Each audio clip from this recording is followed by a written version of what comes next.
එල්ටීටීය ප්‍රාණයපයට ගෙන සිටින ජනතාව යුද කටයුතු සඳහා බලහත්කාරයෙන් යොදා ගන්නා ආකාරය පිළිබඳ අලුත්ම සාක්ෂියයි මේ. T50 ගිනි අවියක් රැගෙන ඉදිරියෙන් ගමන් කරන එල්ටීටී සමාජිකයා මේ සාමාන්‍ය විසයන් රැගෙන යන්නේ ඔවුන්ගේ ආරක්ෂක පස්බැම්ම හා බංකර සකස් කිරීමටයි.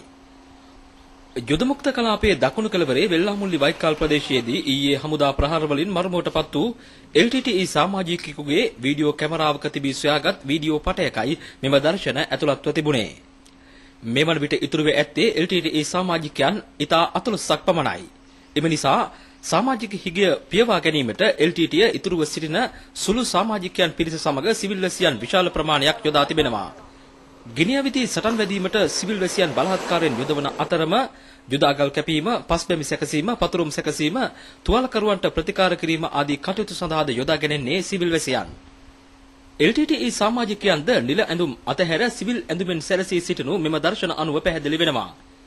මෙහි අරමුණ වී ඇත්තේ හමුදා ප්‍රහාර වලින් මිය යන එල්ටීටීයේ මෙම පිරිස් නිරායුධ සාමාන්‍ය වැසියන් ලෙස ජාත්‍යන්තර මාධ්‍ය වෙත නිකුත් කිරීමට බව 50ට වන ශ්‍රී ලංකාධිපති බ්‍රිගේඩියර් ශවේන්ද්‍ර සිල්වා මහතා පෙන්වා දෙනවා.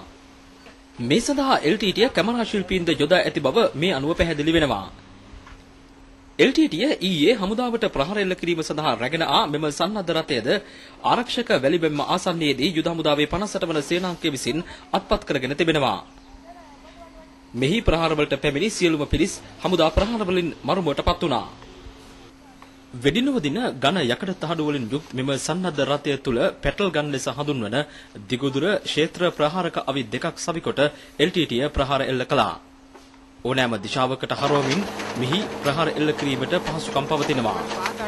පුදුමාතරන් ප්‍රදේශයේදීද එල්ටීටීයේ මෙවැනිම සන්නද්ධ රථයක් යුද හමුදාව විනාශ කරනු ලැබුවා. ඊයේ විනාශ කරනු ලැබුවේ යුද මුක්ත කලාපයේ මේ ආකාරයේ දෙවන සන්නද්ධ රථයයි. මෙම සන්නද්ධ රථය මෙහෙයවීම සඳහාද යොදාගෙන සිටි පිරිස සිවිල් ඇඳුමින් සැරසී සිටියා.